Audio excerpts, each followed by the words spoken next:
உங்கள் அனைவருக்கும் என் அன்பின் வாழ்த்துக்களை நான் தெரிவித்துக் கொள்கிறேன். இந்த வியாழக்கிழமை கூறுகைக்கு வந்திருக்கிற தேவ பிள்ளைகள் யாவரையும் ஆண்டவராக இயேசுவின் நாமத்திலே வரவேற்கிறேன். ஒரு நிமிடம் நம் கண்களை மூடி ஆண்டவரை நோக்கி நாம் ஜெபிக்கலாம்.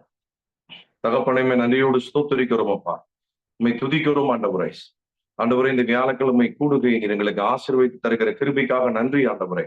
இந்த நாளிலும் கர்த்தர் நீர் எங்களோடு கூட இடைப்படுவீராக. வார்த்தையை கொண்டு நீர் எங்களோடு பேசும் ஆண்டவரே.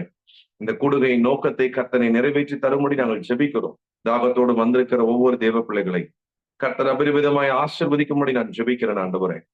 உம்முடைய வார்த்தையிலே எங்களுக்கான எல்லாம் இருக்கிறது ஆண்டவரே. உம்முடைய வார்த்தையில எங்களுக்கு ஜீவன் இருக்கிறது. உம்முடைய வார்த்தையில எங்களுக்கு சுகம் இருக்கிறது. உம்முடைய வார்த்தையில எங்களுக்கு வேண்டிய நன்மைகள் இருக்கிறது. உம்முடைய வார்த்தையின் வெளிச்சத்தில் எங்களை நடத்தும் ஆவியானவரே. சத்திய ஆவியாகி அவர் வரும் பொழுது உங்களை சகல சத்தியத்துக்குள் நடத்துவார் என்ற வார்த்தையின்படி இன்று நீர் எங்களை சகல சத்தியத்துக்குள் நடத்தி செல்வீராக. எங்களை தரை மட்டும் தாழ்த்துகிறோம், உயர்த்துகிறோம். இயேசுவின் நாமத்தில் ஜெபிக்கிறோம் பிதாவே. ஆமேன், ஆமேன், ஆமேன். மீண்டும் ஒரு முறை இந்த கூடுகைக்கு வந்திருக்கிற தேவ பிள்ளைகள் உங்கள் ஒவ்வொருவரையும் ஆண்டவராகிய இயேசுவின் நாமத்தில் நான் மீண்டும் வரவேற்கிறேன். இந்த கூடுகையினுடைய மிக முக்கியமான ஒரு நோக்கம் என்னவென்றால், தேவ பிள்ளைகள் வார்த்தையினுடைய வெளிச்சத்திலே, வார்த்தையினுடைய வசனத்தினுடைய ஆசீர்வாதத்திலே அவர்கள் ஆசீர்வதிக்கப்பட வேண்டும் என்பதுதான். அல்லேலூயா. மத்தேயு 4ஆம் அதிகாரத்துல நம்ம பார்க்கிறோம், ஆண்டவர் பிசாசை பார்த்து பேசுகிற முதல் வார்த்தை மத்தேயு 4ஆம் அதிகாரத்துல பார்க்கிறோம். என்ன அப்படின்னா, மனிதன் அப்பத்தினால் மாத்திரம் அல்ல, தேவனுடைய வாயிலிருந்து புறப்படுகிற ஒவ்வொரு வார்த்தையினாலும் பிழைப்பான். அல்லேலூயா. சோ இது ஆண்டவரை அவனை பார்த்து பேசின ஒரு காரியமா இருந்தாலும், இந்த வசனம் நமக்கு சொல்லுகிற முக்கியமான காரியம் என்னன்னா, உனக்கு வேண்டிய எல்லாமே என்னுடைய வார்த்தையில இருக்கிறது அப்படின்னு அவர் சொல்றார். ஆமென். சோ இன்றைய தியானத்துக்கு நான் எடுத்துக்கொண்ட தேவனுடைய வார்த்தை லூக்கா எழுதின சுவிசேஷம், அதுல 5ஆம் அதிகாரம் 9ஆம் வசனம், 5:9. இந்த வசனம் தான் இன்னைக்கு நம்ம வாழ்க்கையில நிறைவேற போகுது. இன்னைக்கு நம்ம வாழ்க்கையில இந்த வசனம் வேலை செய்ய போகுது. இந்த வார்த்தைக்கு நம்ம விட்டு கொடுக்கலாம். லூக்கா 5:9. அவர்கள் திரளான மீன்களை பிடித்தது நிமித்தம் அவனுக்கும் அவனோடே கூட இருந்த யாவருக்கும் பிரமிப்புண்டானபடியினால் அப்படி சொன்னார். அல்லேலூயா.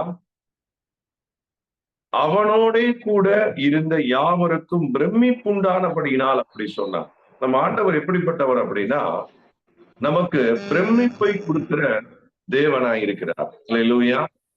உங்க வாழ்க்கையில நீங்க எந்த காரியத்துல நீங்க சோர்ந்து போயிருக்கிறீங்களோ அந்த காரியத்துல தேவன் உங்களுக்கு ஒரு பிரமிப்பை இந்த நாளிலே கொடுக்க போகிறார். ஒரு வியப்பை, ஒரு ஆச்சரியத்தை, ஒரு சர்ப்ரைஸை அவர் கொடுக்க போகிறார். எத்தனை பேர் இதை விசுவாசிக்கிறீங்க? எஸ், இந்த நாளிலே தேவனாலே கூடும், என் ஆண்டவரால முடியும். இங்க இந்த 5ஆம் அதிகாரத்துல நம்ம பார்க்கிறோம், இது எப்படிப்பட்ட ஒரு சூழல்ல இப்படி ஒரு பிரமிப்பான விஷயத்தை அவர் செஞ்சார்னா, மிக மோசமான ஒரு சூழ்நிலை, ஒரு தோல்வியான ஒரு சூழ்நிலை, ஒரு விரக்தியான ஒரு சூழ்நிலை. நான் அந்த வசனத்தை வாசிக்கிறேன், அந்த சூழ்நிலை உங்களுக்கு புரியும்.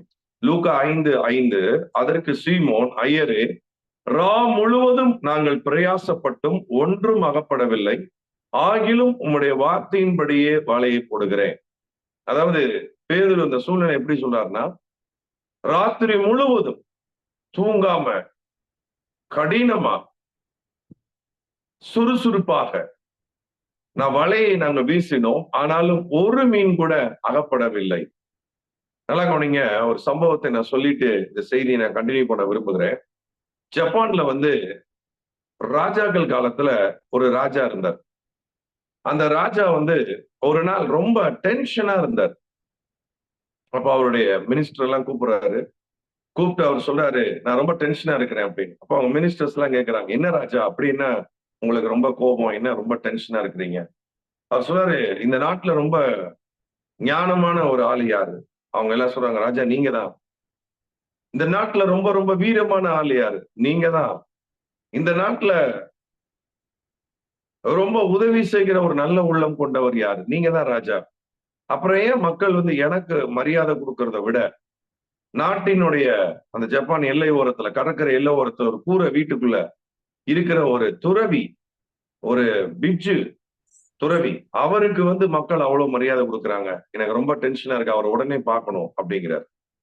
சரி வாங்கன்னு சொல்லி இந்த ராஜாவை கூட்டிட்டு எல்லாரும் அந்த கடற்கரை ஓரத்துல இருக்கிற அந்த துறவி வீட்டுக்கு போறாங்க. துறவி ராஜாவை பார்த்த உடனே நமஸ்காரம் பண்றாரு. ராஜாவை வீட்டுக்குள்ள கூட்டு போறாரு. அவருக்கு அந்த ஜென் டீ அப்படின்னு சொல்லுவாங்க. Gen tea. ஜென் டீனா என்ன அப்படின்னா, அது இவங்க மட்டும் குடிக்கிறது. அந்த புத்த பிட்சுகள் மாத்திரம் குடிக்கிற அந்த டீ. அந்த டீயை ராஜாவுக்கு கொடுக்குறாரு. ஒரு குவளை, அதுல ஒரு பாத்திரம், அந்த கப்பு மாதிரி, கப்பன் சாசர் மாதிரி, அதை அவர் குடிக்கிறார். குடிக்கும் போது அந்த துறவி என்ன செய்யறாரு, அந்த கேத்தல் மாதிரி சின்ன கேத்தல்ல ஊத்திக்கிட்டே இருக்கிறார். இப்ப அவரு குடிக்கிறாரு, கொஞ்சம் தான் குடிக்கிறாரு, இருக்கு நிறைய, திரும்ப அவர் ஊத்திக்கிட்டே இருக்கிறாரு. அது வடியுது. அது வடியும் போது அந்த ராஜா வஸ்திரத்துல வடியுது. ராஜாவோட ட்ரெஸ்ல வடிஞ்சிருச்சு. ராஜாவுக்கு ரொம்ப கோவம் வந்துருச்சு. சொல்றாரு, என்னையா உங்களை இந்த ஊரே போற்றுது, ரொம்ப உங்களுக்கு மரியாதை கொடுக்குது, ஒரு பெரிய ஜென்னு, ஒரு பெரிய புத்த பிட்சுங்கிறாங்க. ஆனா இப்படி அறிவு இல்லாம நீங்க ஊத்திக்கிட்டே இருக்கிறீங்க. நான் இன்னும் குடிக்கவே இல்லை, ஊத்திக்கிட்டே இருக்கிறீங்க. நிப்பாட்டுங்க முதல்ல, இங்க பாருங்க ட்ரெஸ்ல வடிஞ்சிருச்சு. அவர் உடனே சொல்றாரு, ராஜாவே இது ரொம்ப எனர்ஜியான டீ, இது ரொம்ப மூலிகையான டீ. நான் என்னுடைய மொத்த டீயும் உங்களுக்கு கொடுத்து உங்களுக்கு மரியாதை கொடுக்கணும்னு ஆசைப்படுறேன். அதனாலதான் என்கிட்ட இருக்கிற அந்த மொத்த டீயும் ஊத்திக்கிட்டே இருந்தேன். ஆனா அது உங்க மேல வடைஞ்சிருச்சு, சாரி அப்படிங்கிறார்.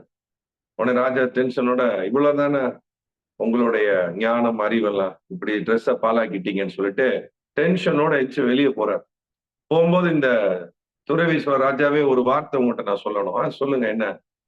அப்ப அவர் சொல்றாரு, நான் என்னுடைய சிறந்ததை எல்லாம் உங்களுக்கு கொடுக்கணும்னு நான் விரும்புறேன். அதான் நான் எல்லாத்தையும் ஊத்திட்டு இருந்தேன். ஆனா உங்ககிட்ட இருந்த குவளையில அது இருந்துகிட்டே இருந்தது, நீங்க குடிக்கல, அதுல ஏற்கனவே இருந்தது. அதனால நான் ஊற்றும் பொழுது அது அது ஓவர்ஃப்ளோ ஆகி உங்க ட்ரெஸ்ல பட்டுருச்சு. இதே மாதிரிதான் உங்களுக்கு ஒரு நல்ல விஷயத்த, உங்களுக்கு ஒரு நல்ல காரியத்தை நான் சொல்லணும்னு ஆசைப்படுறேன். ஆனா நீங்க எனக்கு எல்லாமே தெரியும், எனக்கு தெரியாது என்ன இருக்கு அப்படிங்கிற, ஏற்கனவே இந்த கப்புல எப்படி டீ இருக்கோ அது மாதிரி ஏற்கனவே எனக்கு நிறைய இருக்கு அப்படிங்கிற மாதிரி நீங்க மனநிலையில இருந்தீங்கன்னா, என்னுடைய சிறந்தது எவ்வளவு நான் கொடுத்தாலும் அது உங்களிடத்தில் சேராது அப்படின்னு சொன்ன உடனே ராஜா அப்படியா சரின்ட்டு வெளியே போறாரு. போயிட்டு அவருடைய மகுடம், அந்த கிரீடத்தெல்லாம் கலட்டி போட்டுட்டு திரும்ப உள்ள அந்த ஜனங்கிட்ட சொல்றாரு, இப்ப நான் ராஜா இல்ல, நான் ஒரு மாணவன். சோ இப்ப நீங்க எனக்கு சொல்லுங்க, நான் கேட்கிறேன் அப்படின்னு அவர் சொன்னார். சோ நல்லா கவனிங்க, இந்த அதிகாரத்தை படிக்கும் போது, பொதுவாவே பைபிள் படிக்கும் போது இந்த சம்பவம் தானே நமக்கு தெரியும், இந்த வசனம் தானே நமக்கு தெரிஞ்சது தானே அப்படின்னு ஒரு நிலையில நம்ம ஆண்டவர்கிட்ட என்கிட்ட எல்லாம் இருக்குங்கிற மாதிரி நம்ம இருந்தோம்னா, ஆண்டவர் ஒன்றை சிறந்ததை கொடுக்க விரும்பும் போது அந்த சிறந்தது உள்ளே வராதபடி நம்முடைய மனநிலை தடுத்து கொண்டிருக்கும். ஆனா அப்படி இல்லாம, இல்லாண்டவரை எனக்கு ஒண்ணுமே தெரியாது, இன்னைக்கு நான் வெறுமையாக ஒரு திறந்த இருதயத்தோட ஒரு எம்டி ஹார்ட்டா நான் வர்றேன், என்னை நிரப்புங்க ஆண்டவர்னா, இன்னைக்கு ஒரு ஃப்ரெஷ்ஷான ஒரு வார்த்தைய, ஒரு ரேமாவை, ஒரு ஆசீர்வாதத்தை, ஒரு அற்புதத்தை இந்த ராத்திரி வேளையில கர்த்தர் உங்களுக்கு செய்ய வல்லவராய் இருக்கிறார். எத்தனை பேர் ஒத்துக்கிறீங்க? அவர்கள் மாத்திரம் நீங்க ஆமைன்னு சொல்லி நீங்க மொபைல்ல நீங்க டைப் பண்ணலாம். ஹல்லேலூயா. எஸ், இந்த நாளில கர்த்தர் ஒரு சிறந்ததை ஆமென் உங்களுக்கு அவர் தர விரும்புகிறார். நீங்கள் இதுவரை பெற்றுக்கொள்ளாத ஒரு ஆசீர்வாதத்தை, இதுவரை நீங்கள் ஆமென் உங்க வாழ்க்கையில ருசி தீராத நன்மைகளை இன்னைக்கு கர்த்தர் உங்களுக்கு கொடுக்க விரும்புகிறார். ஆமென் ஆண்டவரே, நான் இன்னைக்கு ஒரு எம்டி ஹார்ட்டை நான் ரிசீவ் பண்ண விரும்புகிறேன். அந்த ராஜாவை போல அல்ல, நான் ஒரு மாணவனாக நான் ரிசீவ் பண்ண விரும்புறேன் அப்படின்னா, இன்னைக்கு ஆண்டவர் உங்களுக்கு இன்னைக்கு அதை ஓவர்ஃப்ளோ பண்ண விரும்புகிறார். Yes, I am seeing now. என்னுடைய இருதயத்துல நான் என்னுடைய இதுல நான் பார்க்கிறேன். இந்த மெசேஜ் வழியாக நான் பார்க்கிறேன். இன்றைக்கு ஆண்டவர் உங்களுக்கு வேண்டிய ஒன்றை இந்த மீட்டிங்ல கர்த்தர் கொடுத்து உங்களை அவர் நிரப்பி கொண்டிருக்கிறார். தேங்க்யூ ஜீசஸ், தேங்க்யூ டாடி, ஹல்லேலூயா. தேங்க்யூ. நீங்க ஆமென் டைப் பண்ண ஒவ்வொருவருக்கும் நான் நன்றி செலுத்துகிறேன். I want the interaction. உங்களுடைய ரிப்ளை எனக்கு ரொம்ப முக்கியம். ஆமென், ஹல்லேலூயா. அதனால நீங்க what you receive, come on, நீங்க உடனே நீங்க ரியாக்ட் பண்ணலாம். ஆமா, நான் ஒரு சின்ன ஒரு காரியத்தை நான் சொல்றேன். உங்களால மாற்ற முடியாதது எதுவுமே கிடையாது. ஏன்னா தேவனுடைய வார்த்தை உங்களுக்கு நோக்கி வந்து கொண்டிருக்கிறது. தேவனுடைய வார்த்தை வந்துகிட்டு இருக்குன்னா யூ ஆர் ரிசீவிங். சோ உங்களுக்கு அந்த வார்த்தை உங்களுக்கு பலன் கொடுத்து கொண்டே இருக்கிறது. சோ மாற்றம் நடக்கிற நேரம் இது. எப்பவுமே நல்லா புரிஞ்சுக்கோங்க, மாற்றம் முன்னேற்றம். ஹல்லேலூயா. ஒருவேளை நீங்க ஏமாற்றத்தோட வந்திருக்கலாம், ஆண்டவருக்கு அந்த ஏனாவை எடுத்துருவாரு, மாற்றத்தை தான் அவர் தருவாரு. பிசாசை ஏமாற்றுகிறவன், ஆனால் இயேசுவோ மாற்றுகிறவர். நேற்றும் இன்றும் என்றும் மாறாதவர் நம் ஆண்டவர். இன்னைக்கு உங்களுக்கு ஆண்டவர் இதை தருகிறார் என்றால், ஆமென், ஏமாற்றத்தோடு வந்திருக்கிறீங்களா? இன்னைக்கு ஒரு மாற்றத்தை தருகிறார். பாருங்க, இந்த லூக்கா 5:5 நான் மறுபடியும் வாசிக்கிறேன்.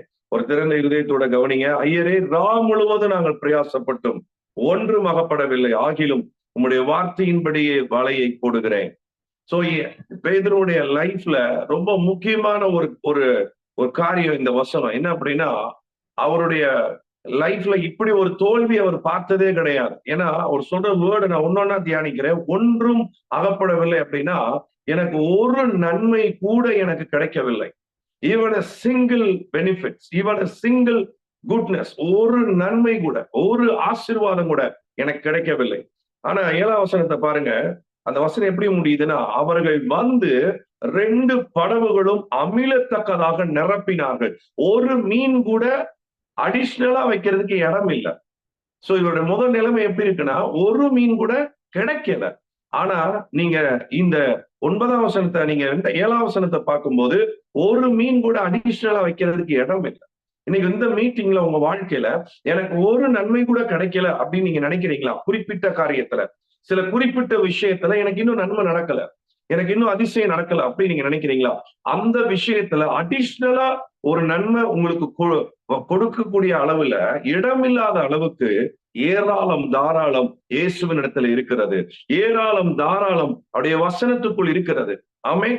சோ அதனால நீங்க எவ்வளவோ பிரயாசப்பட்டிருக்கலாம், நீங்க எவ்வளவோ முயற்சி பண்ணிருக்கலாம், நீங்க எவ்வளவோ ஹார்ட் ஒர்க் பண்ணிருக்கலாம். ஆனா அதுல கிடைக்காத ஒரு ஆசீர்வாதம் திரளாக ஏராளமாக இந்த வசனத்தின் மூலமாய் கர்த்தர் உங்களுக்கு கொடுக்க வல்லவராயிருக்கிறார். ஹல்லேலூயா. பேதுருவினுடைய திறமை, பேதுருவினுடைய எஃபோர்ட், பேதுருவினுடைய தாளந்து அவரை ஏமாத்தி இருக்கலாம். ஆனா இயேசுவினுடைய வார்த்தை, இயேசுவினுடைய சித்தம், இயேசுவினுடைய இரக்கம் பேதுருவை ஏமாற்றவில்லை, பேதுருவுக்கு நிறைவை கொடுத்தது. இன்னைக்கு கர்த்தர் அவருடைய கிருபை உங்களுக்கு வெளிப்படுத்துகிறார். உங்க வாழ்க்கையில இன்னைக்கு ஏராளமான தாராளமான நன்மைகளை தம்முடைய வார்த்தைகளை கொடுக்கிறார். பொதுவாக நம்ம எல்லாருக்குமே எப்ப சோர்வு வருது அப்படின்னு பாத்தீங்கன்னா, எல்லாருக்குமே சோர்வு எப்ப வருது அப்படின்னு பாத்தீங்கன்னா, நம்ம எதிர்பார்த்தது நடக்காத போது. அதனாலதான் எரேமியாவில ஆண்டவர் சொல்றார், நீங்கள் எதிர்பார்த்திருக்கும் முடிவை உங்களுக்கு கொடுக்கும்படி கர்த்தர் உங்களுக்கு அறிந்திருக்கிறார். அவைகள் தீமைக்கு ஏதுவானவைகள் அல்ல, அவைகள் சமாதானத்துக்கு ஏதுவானவைகள். சோ நீங்க எதிர்பார்க்கிறத தேவன் உங்களுக்கு கொடுக்க அவர் ஆயத்தமா இருக்கிறார். ஆனா அது நிறைவேறாத போது நம்ம எல்லாரும் என்ன ஆகிறோம்னா, ஒரு சின்ன ஏமாற்றத்தை பார்க்கிறோம். சரி, இப்ப என்னோட கூட சேர்ந்து இந்த 5ஆம் அதிகாரம், நம்ம வேற எதையும் தியானிக்க போறது இல்ல. இந்த லூக்கா 5ஆம் அதிகாரத்துல நம்ம டீப்பா பார்க்க போறோம். 5ஆம் அதிகாரத்துல 2ஆம் வசனத்தை பாருங்க. 1-2 நான் வாசிக்கிறேன். பின்பு அவர் கெனசரேத்து கடல் அருகே நின்ற போது திரளான ஜனங்கள் தேவ வசனத்தை கேட்கும்படி அவரிடத்தில் நெருங்கினார்கள். எத்தனை ஜனங்கள் நெருங்கினார்கள்? திரளான ஜனங்கள், ஏராளமான ஜனங்கள் இயேசுவை நெருங்கினார்கள். 2ஆம் வசனம். அப்பொழுது கடற்கரையிலே நின்று 2 படகுகளை கண்டார். மீன் பிடிக்கிறவர்கள் அவைகளை விட்டிறங்கி வலைகளை அலசி கொண்டிருந்தார்கள். அப்பொழுது அந்த படகுகளில் ஒன்றில் ஏறினார். அது சீமோனுடையதா இருந்தது. அது கரையிலிருந்து சற்றே தள்ளும்படி அவனை கேட்டுக்கொண்டு அந்த படவில் உட்கார்ந்து ஜனங்களுக்கு போதகம் பண்ணினார். நல்லா கவனிங்க, ரொம்ப முக்கியமான ஒரு ரகசியத்தை ஆண்டவர் இந்த நாளிலே கற்றுக் கொடுக்கிறார். நான் சொன்னேன், அந்த ஜப்பான் சம்பவம் மாதிரி ஒரு டீய ஊற்றும் போது கொஞ்சம் நம்ம என்ன செய்யணும், ரிசீவ் பண்ணணும். ஹல்லேலூயா, ரிசீவ் பண்ணுங்க. என்ன அப்படின்னா, திரளான ஜனங்கள் ஆண்டவரை நெருக்கிட்டு இருக்கிறாங்க. இப்ப அவங்களுக்கு போதகம் பண்றதுக்கு ஆண்டவருக்கு ஒரு பிளேஸ் தேவைப்படுது, ஒரு இடம் தேவைப்படுது. அப்ப அவர் பார்க்கிறாரு, 2 படகு இருக்கு. அதுல ஒரு படகுல ஏறுறாரு. அது யாருடைய படகுன்னா, சீமோன் பேதுரு படகு. இப்ப அந்த படகுல அவர் ஏறி உட்கார்ந்து போதகம் பண்ண ஆரம்பிக்கிறார். நல்லா கவனிங்க, இந்த சூழ்நிலை எப்படிப்பட்ட சூழ்நிலைன்னா, பேதுருவுக்கு ஒரு மோசமான, தோல்வியான, ஒரு வெறுமையான, ஒரு இழப்பின் சூழ்நிலை. ஒன்றுமே கிடைக்கல, ஒரு தோல்வியான சூழ்நிலை. இப்ப அந்த படகுல இயேசு இறங்கி, ஏறி கொஞ்சம் தள்ளி கொண்டு அவர் சொல்றாரு, கொஞ்சம் படகை தள்ளுங்கிறாரு. சோ இப்ப எல்லாரும் என்ன பண்றாங்க, இந்த படகை தள்ளுறாங்க. இப்ப அந்த படகுல ஏறி உட்கார்ந்து இப்போ அவர் டீச்சிங் பண்றாரு, ப்ரீச் பண்றாரு. யோசிச்சு பாருங்க, இந்த பேதுரு என்ன நினைச்சிருப்பாரு? சரி, இந்த படகுல ஒரு மீன் தான் நமக்கு கிடைக்கல. இப்ப இயேசு இந்த படகுல பிரசங்கம் பண்ண விரும்புகிறார். பரவாயில்ல, இந்த படகு இதுக்காக யூஸ் ஆகட்டும், இயேசுவுக்கு பயன்படட்டும், இயேசுவுக்கு பயன்படட்டும் என்று சொல்லி அந்த படகுல இடம் கொடுக்கிறார். பாருங்க, ஹல்லேலூயா. அங்க இருந்து தாங்க அவர் வாழ்க்கையில அவர் எதிர்பார்க்காத ஒரு பெரிய சக்சஸ், ஒரு பெரிய ஒரு ஆசீர்வாதம் அவர் கிடைக்குது. இன்றைக்கு நான் சொல்றேன், உங்களுடைய இருதயம், உங்க இருதயம் வெறுமையா இருக்கலாம். உங்க இருதயத்துல நீங்க நினைச்சது நடக்காம இருக்கலாம். உங்க இருதயத்துல நீங்க விரும்பினது கிடைக்காம இருக்கலாம்.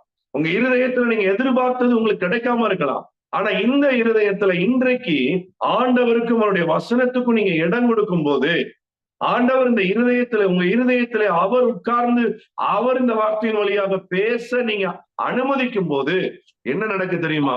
உங்க இருதயம் நல் விசேஷத்தினால் பொங்குகிறது. உங்க இருதயத்தின் நிறைவை நீங்க உங்க வாழ்க்கையில நீங்க காண்பீங்க. How many of you are ready to accept the word of God in your heart? நம்ம நிறைய செவிகள்ல கேட்கிறோம். ஆனா இது எங்க போகணும்னா இருதயத்துல போகணும். ரோமன் 10ஆம் அதிகாரம் அதுல 9:10 நீங்க பாருங்க. எனவெனில் கர்த்தராகிய இயேசு கிறிஸ்துவை நீ உன் வாயினாலே அறிக்கையிட்டு தேவன் அவரை மரித்தோரிலிருந்து எழுப்பினார் என்று உன் இருதயத்தில் விசுவாசித்தால் நீ ரட்சிக்கப்படுவாய். ஆமென். சோ விசுவாசம் எங்க இருக்கு? இருதயத்துல. இந்த இருதயத்துல நம்ம விசுவாசிக்கணும். சோ இன்னைக்கு வார்த்தையை நம்ம கேட்கிறோம்.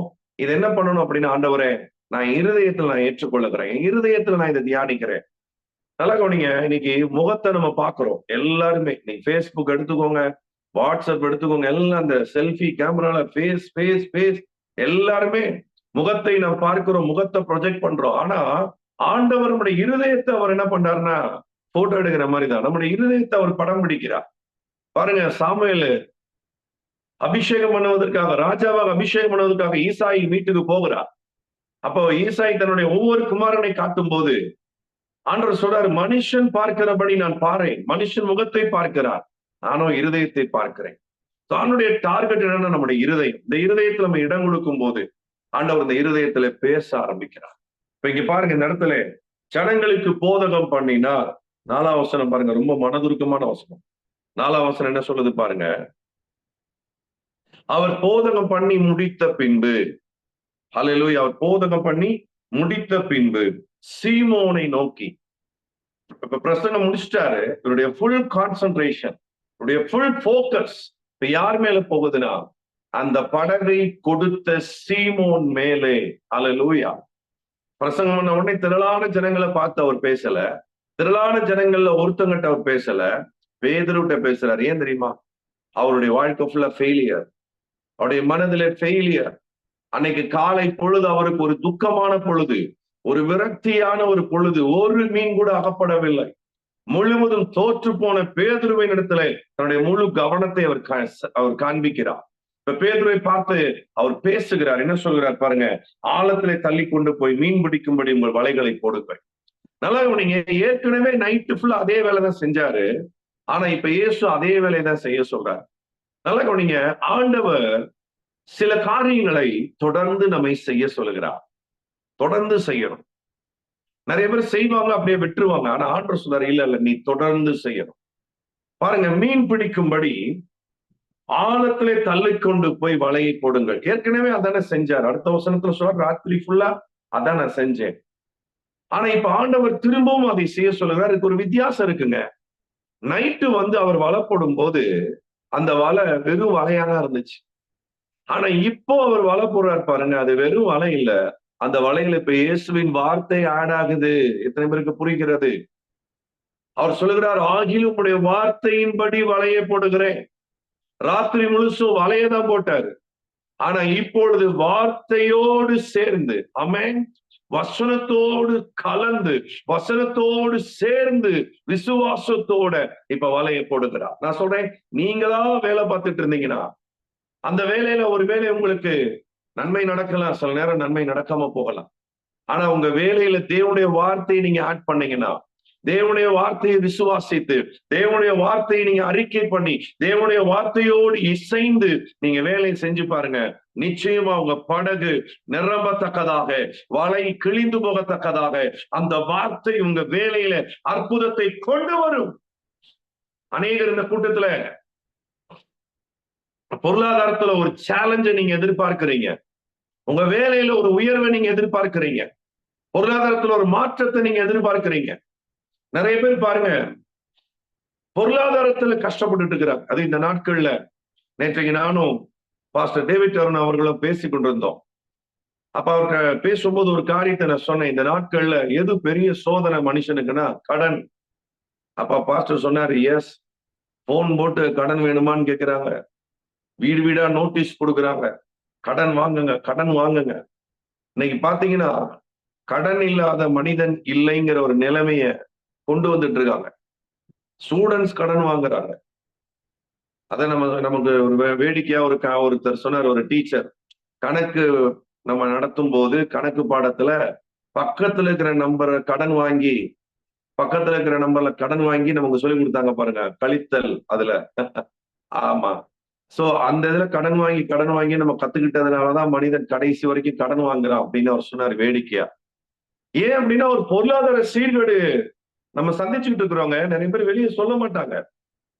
ஆனா பாத்தீங்கன்னா அவ்வளவு கடன். ஒரு ஊழியக்காரன் இடத்துல போன்ல நான் ஒரு கால் பண்றேன், அவர் போன்ல பேசுறாரு. அப்போ அவர் சொல்றாரு, எங்க இருக்கிறீங்க பாஸ்டர் அப்படிங்கிற ரொம்ப வேதனையோட சொல்றாரு, என் பிள்ளைக்கு நான் காலேஜ்ல ஃபீஸ் கட்டணும், அதுக்காக நான் பேங்க்ல கடன் வாங்குறதுக்கு நின்றுகிட்டு இருக்கிறேன் அப்படின்னாரு. பாருங்க, 121 சங்கீதம் 1-2 சொல்லுகிறது, எனக்கு ஒத்தாசை வரும் பர்வதங்களுக்கு நேராக என் கண்களை ஏறெடுக்கிறேன். வானத்தையும் பூமியும் உண்டாக்கின கர்த்தரிடத்திலிருந்து எனக்கு ஒத்தாசை வரும். இப்படிப்பட்ட ஒரு விசுவாசத்திலே பிழைக்க வேண்டிய நீதிமான்கள் இன்னைக்கு பாத்தீங்கன்னா பொருளாதார நெருக்கடியில கஷ்டப்பட்டு இருக்கிறாங்க. எனக்கு ஒரு போதகர் இது போன்ற மீட்டிங்க்கு வந்தார், ஜூம் பிரேயருக்கு. ரொம்ப வேதனையோடு சொல்லுகிறேன். அவரு அத வாட்ஸ்அப்ல எனக்கு அனுப்புறாரு. எப்படி அனுப்புறாருன்னா, ஃபர்ஸ்ட் சாட்சி அனுப்புகிறார். இந்த மீட்டிங் எனக்கு ரொம்ப பிரயோஜனமா இருக்குது, இந்த மீட்டிங்கை தொடர்ந்து நடத்துங்க, கர்த்தரினோடு பேசுகிறார், எனக்கு ரொம்ப நல்லா இருக்கு அப்படின்னு எழுதிக்கிட்டே வாசித்துக்கிட்டே வர்றேன். கீழே எழுதுறாரு, ஒரு சகோதரனா நினைத்து நான் உங்ககிட்ட ஒரு 10,000 ரூபாய் கடன் கேட்கிறேன், எனக்கு ஒரு 10,000 ரூபாய் எனக்கு கொடுங்க. பாருங்க, பொருளாதார நெருக்கடி நீங்க ஊழியர்களையும் விட்டு வைக்கவில்லை, விசுவாசிகளையும் விட்டு வைக்கவில்லை. இது ஒரு சாத்தானின் மிகப்பெரிய வலைங்க, அவன் தந்துரங்க. அப்ப இந்த பொருளாதாரத்துல நம்ம பிழைக்கணும், இந்த பொருளாதார நெருக்கடியை விட்டு நம்ம வெளியே வரணும் அப்படின்னா வேதம் சொல்கிறது, நீதிமான் தன் விசுவாசத்தினால் பிழைப்பான். பிழைப்பு நமக்கு எப்படி வருகிறது? பேதுரு எப்படி பிழைத்துக் கொண்டிருந்தார்? லூக்கா 5:4 வரைக்கும் நீங்க பார்க்கும் பொழுது அவர் தன்னுடைய பிரயாசத்திலே பிழைக்கிறார். நான் முழுவதும் பிரயாசப்பட்டேன். பிரயாசப்பட பவுல் அப்போஸ்தலர் சொல்லுகிறார், உங்கள் எல்லாரும் நான் அதிகமாய் பிரயாசப்பட்டேன் அப்படிங்கிறார் பவுல் அப்போஸ்தலர். பிரயாசப்படணும். ஆனா அந்த பிரயாசத்தின் பின்பதாக எது பலனா இருக்கணும்னா, நம்முடைய சுயம் அல்ல, நம் ஞானம் அல்ல, நம் திறமை அல்ல, நமக்கு மத்தவங்க சொல்ற ஆலோசனை அல்ல, அதுக்கு பின்பதாக பலனா இருக்க வேண்டியது தேவனுடைய வார்த்தை, வார்த்தை, வார்த்தை. இங்க பேதுரு சொல்லுகிற, நான் முழுவதும் நான் பிரயாசப்பட்டேன், ஆகிலும் ஒன்றும் அகப்படவில்லை, ஆகிலும் உடைய வார்த்தையின்படி வலையை போடுகிறேன். அவருடைய வார்த்தை என்ன சொல்கிறார்? ஆழத்தை தள்ளி கொண்டு போய் வலையை போடு. Praise the Lord. அது வரையிலும் அகப்படாத மீன்கள். எப்படிங்க அவ்வளவு மீன்கள் கிடைத்தது? வார்த்தையின்படி வலையை போட்ட உடனே எப்படி கிடைத்தது? என்னோடு கூட சேர்ந்து ஆதியாகமத்தின் புஸ்தகம் 1ஆம் அதிகாரத்துக்கு வாங்க. அங்கதான் அந்த சீக்ரெட் ஆன்சர் இருக்கு. ஆதியாகமம் 1:20-21 நான் வாசிக்கிறேன். பின்பு தேவன் நீந்தும் ஜீவ ஜந்துக்களையும் பூமியின் மேல் வானம் என்கிற ஆகாய விரிவிலே பறக்கும் பறவைகளை ஜலமானது திரளாய் ஜனிப்பிக்க கடவது என்றார். தேவன் மகா மச்சங்களையும் ஜலத்தில் தங்கள் ஜாதியின்படி திரளாய் ஜனிப்பிக்கப்பட்ட சகலவித நீர்வாழ் ஜந்துக்களை சிறகுள்ள ஜாதியான சகலவித பட்சிகளை சிருஷ்டித்தார்.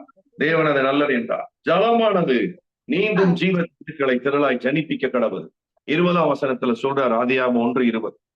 அப்ப நல்லா கவனிங்க, லூக்கா 5ஆம் அதிகாரத்துல பேதுரு ஆழத்துல தள்ளி கொண்டு போய் வலையை போடும் போது பேதுருவுக்கு மீன்கள் திரளாய் கிடைக்க வேண்டும் என்று ஆதியாகமம் 1ஆம் அதிகாரத்திலேயே ஆண்டவர் ஜலத்தை பார்த்து கட்டளையிட்டு திரளான ஜீவ ஜந்துக்களை, நீந்தும் ஜீவ ஜந்துக்களை, மீன்களை அவர் ஏற்கனவே சிருஷ்டித்து விட்டார். எத்தனை பேருக்கு புரிகிறது? உங்களுக்கு இன்றைக்கு வேண்டிய ஆசீர்வாதங்களை அவர் என்றைக்கோ ஆயத்தம் பண்ணி வைத்து விட்டார். இப்போ அவருடைய வார்த்தை தான் திறவுகோல், அவருடைய வார்த்தை தான் கீ. அந்த வார்த்தையை நீங்கள் விசுவாசிக்கும் போது, அந்த வார்த்தையை நீங்கள் நம்பும் பொழுது, அந்த வார்த்தையோடு கூட நீங்க பிரயாசப்படும் போது ஃபர்ஸ்ட் அட்டம்ப்டிலேயே உங்களுக்கு திரளான மீன்களை கர்த்தர் உங்களுக்கு தருகிறார். இனிமே மீனை அவர் உண்டாக்க போறதில்லை. ஆதியாகமம் 1ஆம் அதிகாரத்திலேயே மீன்களை உண்டாக்கிட்டார். எதற்காக? இந்த பேதுருவுக்காக. நல்லா கவனிங்க, நல்லா கவனிங்க, ரொம்ப முக்கியமான பாயிண்ட். ஒன்றும் அகப்படவில்லைன்னு சொன்னார்ல, அதுக்கு என்ன அர்த்தம் தெரியுமா? ஒன்றும் அகப்படவில்லைன்னு சொன்னாரு பாருங்க, அதுக்கு என்ன அர்த்தம் தெரியுமா? கடல்ல மீனே இல்லைன்ட்டார். அதான் அர்த்தம். கடல்ல மீனே இல்ல அப்படின்ட்டு. ஆனா மீனே இல்ல கிடையாது. ஆதியாகமம் 1:20 பார்த்தா அவர் திரளான மீன்களை ஏற்கனவே சிருஷ்டித்து விட்டார். அந்த மீன்கள் அடுத்தடுத்து எவ்வளவாய் பெருகி இருக்கு பாருங்க. இப்ப படகு பத்தலைங்க, கடல்ல அவ்வளவு மீன்கள் இருக்கு. சோ நம்பர் 1, ஏற்கனவே தேவன் நமக்கு வேண்டிய நன்மைகளை ஆயத்தம் செய்து விட்டார். இப்ப அந்த நன்மைகளை பெற்றுக் கொள்வதற்கான பாஸ்வேர்டு எதுனா, இந்த வேர்ட் ஆஃப் காட் தான் பாஸ்வேர்டு. வார்த்தையின்படி வலையை போடுகிறேன், திரளான மீன் கிடைக்கும். சோ ஃபர்ஸ்ட் என்ன அப்படின்னா, ஏற்கனவே எல்லாம் ஆயத்தமா இருக்கிறது. எத்தனை பேர் விசுவாசிக்கிறீங்க? எனக்கு வேண்டிய நன்மைகள் எல்லாம் ஏற்கனவே ஆயத்தமா இருக்கிறது, அவருடைய வார்த்தையை கொண்டு நான் பெற்றுக்கொள்ள போறேன். அவங்க மட்டும் ஆமென் டைப் பண்ணலாம். நம்பர் டூ, எப்படி வலையை போட்ட உடனே மீன் கிடைக்குது அப்படின்னு நீங்க பாத்தீங்கன்னா, இங்க நீங்க பாருங்க, ஐயரே முழுவதும் நாங்கள் பிரயாசப்பட்டும் ஒன்றும் அகப்படவில்லை, ஆங்கிலம் வார்த்தையின்படி வலையை போடுகிறேன். எப்படி இப்ப மீன்கள், ரெண்டாவது பாயிண்ட சொல்றேன், எப்படி கிடைச்சது, எப்படி நிறைய மீன் கிடைச்சதுன்னா, நீங்க 5ஆம் அதிகாரம் 3ஆம் வசனத்தை நீங்க பாத்தீங்கன்னா அந்த சீக்கிரட் உங்களுக்கு தெரியும். 3ஆம் வசனத்தை பாருங்க. என்னன்னா, அப்பொழுது அந்த படகுகளில் ஒன்றில் ஏறினார், அது சீமோனுடையதா இருந்தது.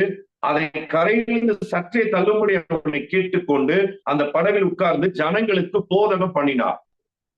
சோ இப்ப நான் ஒரு கேள்வி கேட்கிறேன், உங்களுக்கு ஈஸியான ஒரு கேள்வி, கொஞ்சம் நீங்க சிந்திக்க வேண்டிய ஒரு கேள்வி. இயேசுவின் பிரசங்கத்தை யாரு கேட்டாங்க? இயேசுவின் பிரசங்கத்தை யாரெல்லாம் கேட்டாங்க? திரளான ஜனங்கள் கேட்டாங்க, நம்பர் 1. ஓகே, ரெண்டாவது யார் கேட்டாங்க? திரளான ஜனங்களை விட்டுருங்க. ரெண்டாவது பேதுரு.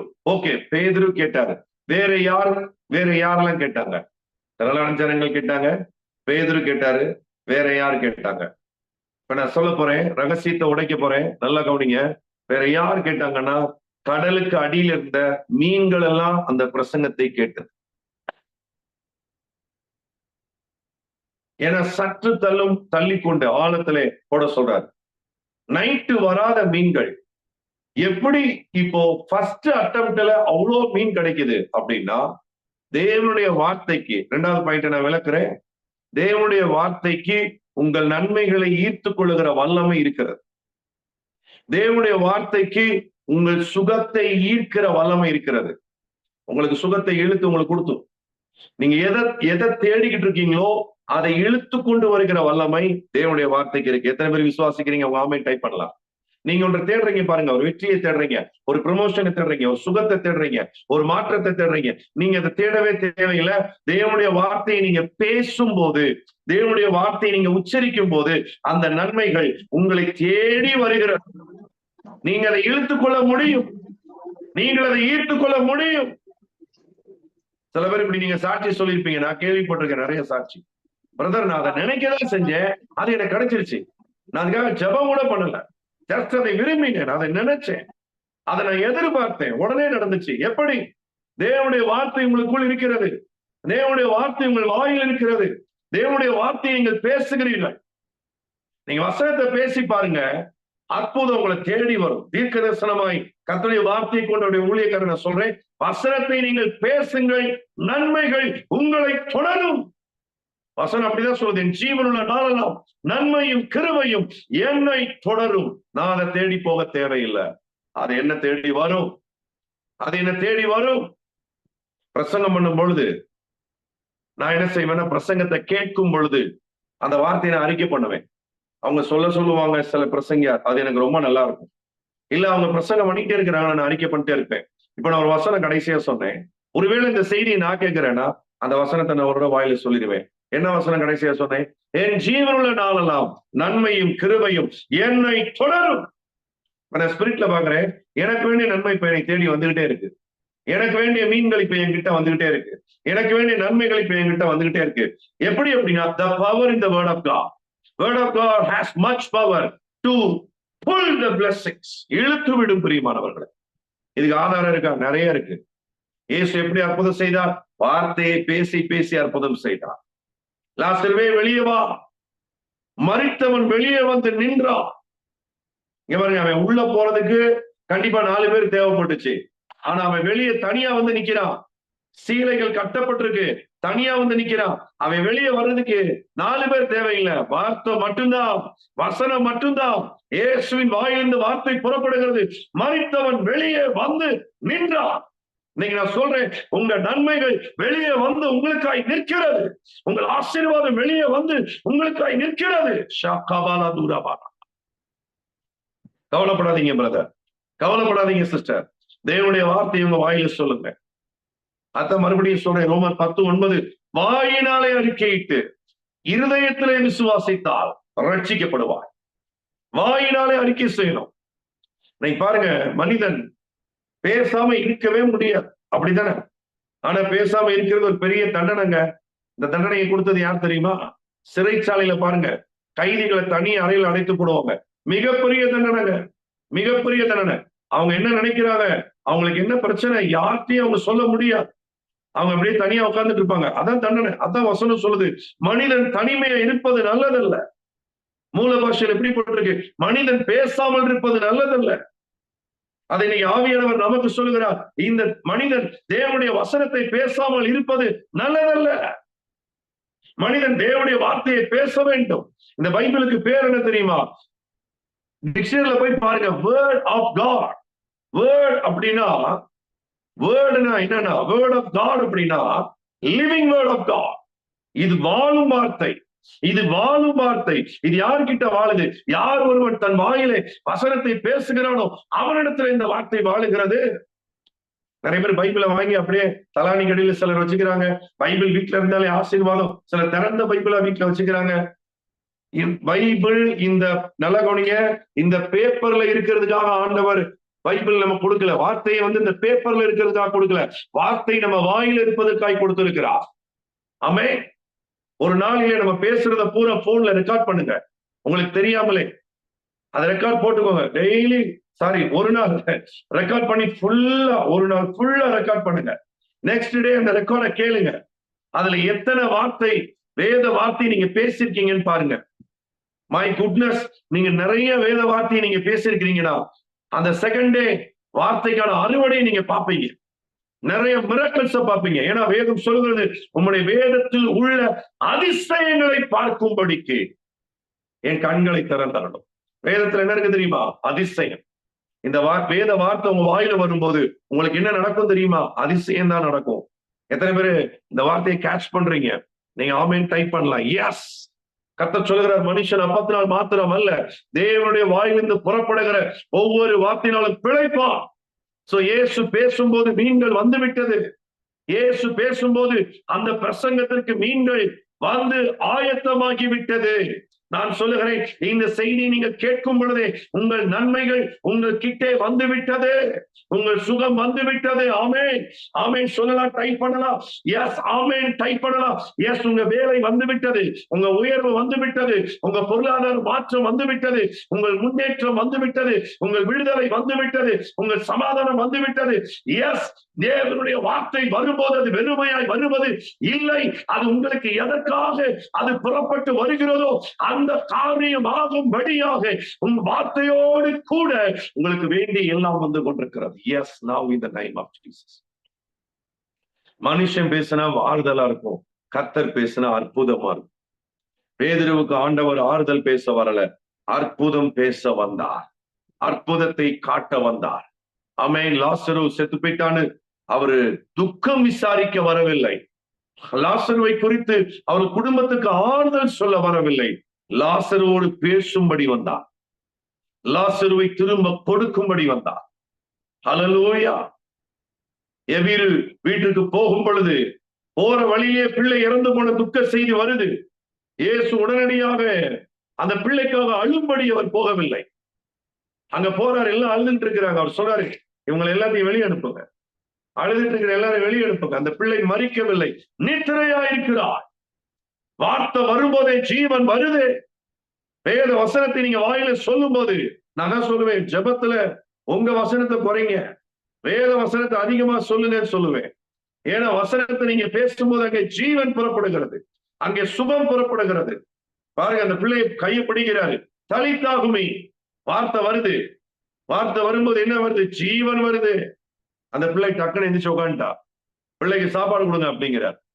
வார்த்தை வரும்போது ஜீவன் வருகிறது, சுகம் வருகிறது, உங்களுக்கு வேண்டிய எல்லா நன்மைகளும் வருகிறது. இப்ப நிறைய பேர் யோசிப்பீங்க, அப்ப என் வாழ்க்கையில பிரச்சனைக்கு தான் காரணமா, நான் வார்த்தை பேசாம இருந்துட்டேன், வசனத்தை பேசாம இருந்துட்டேன். Yes, you are right. வசனத்தை பேசல அப்படின்னா நம்ம ரெண்டு தப்பு செய்யறோம். ஒண்ணு, நம்ம சுயமா என்னத்தையாவது பேசிடுறோம், அதை விட்டுருங்க. ரெண்டாவது முக்கியமான தப்பு என்ன தெரியுமா? மற்றவங்க பேசுறதை கவனிக்க ஆரம்பிச்சிருவோம். அதாவது நாங்க சென்னைக்கு ஒரு தடவை போயிருந்தேன், எங்க அண்ணனோட. அவரு என்னோட ஆவிக்குரிய அண்ணன். அப்ப போகும்போது அவர் கொஞ்சம் கஞ்சத்தனம் பிடிச்சவர். இந்த கிறிஸ்தவங்களுக்கு இருக்கக்கூடாத ஒரு குணம் என்னன்னா கஞ்சத்தனம். கஞ்சத்தனம் என்ன பண்ணினா, சங்கீதம் 23:1 தலைகளை மாத்தி விட்டுரும். எப்படி மாத்தி விட்டுரும்? நான் தாழ்ச்சி அடையங்கிறத தாழ்ச்சியாவே ஆக்கிரும். இந்த அண்ணன் என்ன பண்ணாரு, போய் இறங்கின உடனே நான் அண்ணன்ட்ட உரிமையா சொன்னேன், அண்ணன் பசிக்குதுனே அப்படின்னு, நம்ம சாப்பிட்டுருவோம் அப்படின்னு. சாப்பிட்டுருவோம் சொல்லிட்டு சென்னையில பாத்தீங்கன்னா கடகடையா கூட்டு போறாரு. ஒரு நான் சொல்றேன், இந்த ஹோட்டல்ல சாப்பிடுவோம், இங்க வேண்டாம், இங்க வேண்டாம், இங்க வேண்டாம்னு சொல்லி எனக்கு பசியே போயிடுச்சு. ரொம்ப நேரம் கழிச்சு ஒரு சின்ன மெஸ்ஸுக்கு கூட்டு போனார். ஒரு மெஸ்ஸு மாதிரி இருந்துச்சு. போன உடனே ஒரு ட்ரே நிறைய கறி இந்த இதெல்லாம் வச்சு வேணுமான்னு காட்டுறா. அந்த சிகப்பு கலரா அந்த மசாலாவை பார்த்த உடனே எனக்கெல்லாம் அதிர்ச்சி ஆயிடுச்சு. எனக்கு உரப்பே எனக்கு சேராது. நான் உடனே சொல்லிட்டேன், எனக்கு எதுவுமே வேண்டாம், சாதாரண நார்மலா எனக்கு வெஜிடேரியன் மட்டும் எனக்கு கொடுங்கன்னு சொல்லி நான் வேகமா சாப்பிட்டு முடிச்சிட்டேன். இந்த அண்ணன் அந்த பிளேட்ல இருக்கிற எல்லாத்தையும் இறங்கி சாப்பிட ஆரம்பிச்சிட்டாரு. சாப்பிட்டு முடிச்சுட்டு ஸ்டேஷனுக்கு போறோம், ரயில்வே ஸ்டேஷன். போன உடனே அந்த தூணு கிட்ட இந்த அண்ணன் பொத்துன்னு உட்கார்ந்து விழுந்துட்டார். விழுந்துன்னு எனக்கு படபடன்னு ஆயிடுச்சு. நான் உடனே வாட்டர் கேன் எடுத்து அவருக்கு தண்ணி தெளிச்சு ஒரு பிரேயர் பண்ணி, அண்ணே என்னன்னுங்கிற இந்த வந்துடுறேன்ட்டு வேகமா ரெஸ்ட் ரூம் எல்லாம் போயிட்டு வராரு. அப்புறம் சோடா எல்லாம் கொடுத்தேன். அப்ப அவர்கிட்ட நான் சொன்னேன், அண்ணே ஒரு நல்ல ஹோட்டல் காமிச்சேன், அங்க போய் நம்ம சாப்பிட்டுருக்கலாம், நீங்க காசு செலவாகும்னு சொல்லி ஒரு சாதாரண ஒரு கடையில, ஒரு சுத்தமில்லாத கடையில சாப்பிட்டு பாருங்க. படபடன்னு எல்லாரையும் அந்த அந்த ஸ்டேஷன்ல எல்லாருமே ஒரு மாதிரி படபடன்னு ஆயிட்டாங்க. நல்லா கவனிங்க. இது மாதிரிதான் நம்ம தேவனுடைய வார்த்தையை ரொம்ப விலையேற பெற்றது. இது ரொம்ப காஸ்ட்லியானது.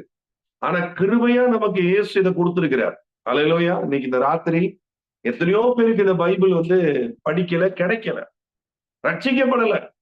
ஆனா இன்னைக்கு கர்த்தர் இந்த அநேகம் ஆயிரம் பொன் வெள்ளியை பார்க்கிலும் நீர் விளம்பின வேதமே எனக்கு நலம்னு சங்கீதக்காரர் சொல்றாரு பாருங்க.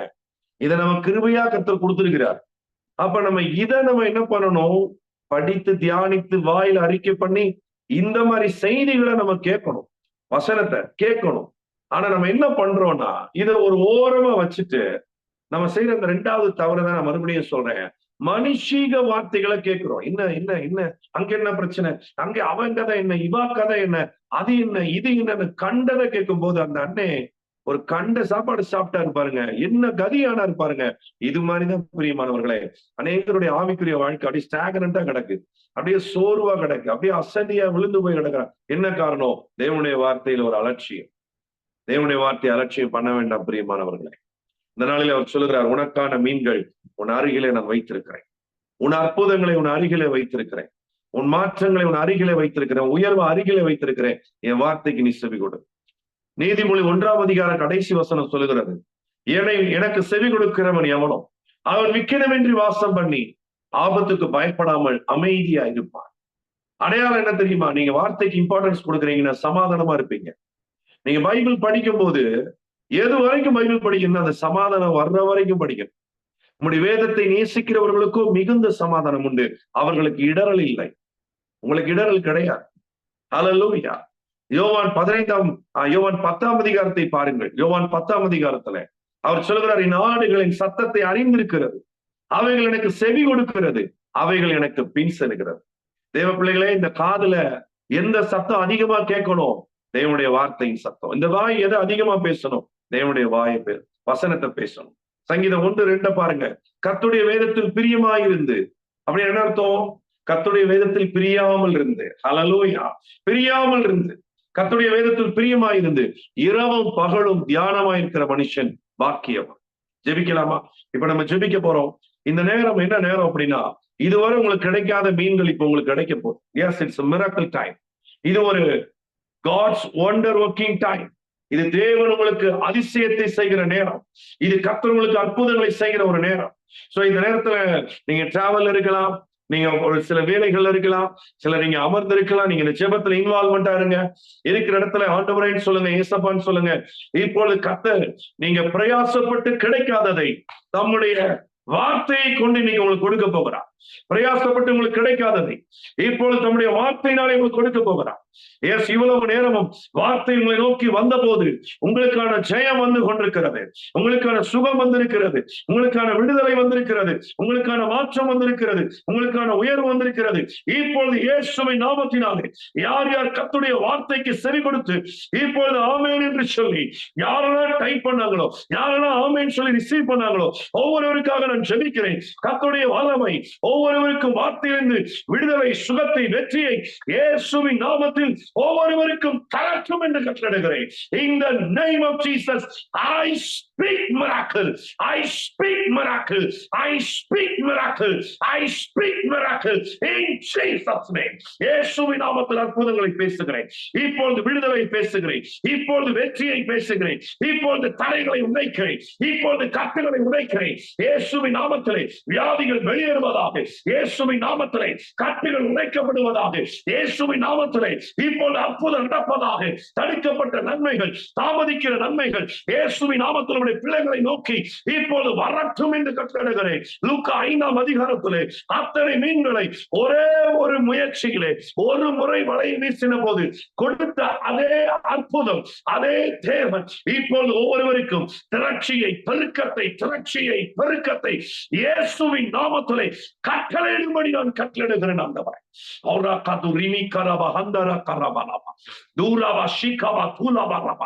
மணிக்கணக்காய் நீங்க ஜெபித்தும் கிடைக்காத அற்புதங்கள் இப்ப இந்த பிரசங்கத்திலே கர்த்தர் செய்து கொண்டிருக்கிறார். மணிக்கணக்காய் பிரயாசப்பட்டு மணிக்கணக்காய் வேலை பார்த்து கிடைக்காத அற்புதம் இப்ப தேவனுடைய வார்த்தையினாலே உங்களுக்கு கொடுக்கப்படுகிறது. இப்ப தேவனுடைய வார்த்தையிலே உங்களுக்கு கிடைக்கிறது. எஸ், ரிசீவ் பண்ணுங்க.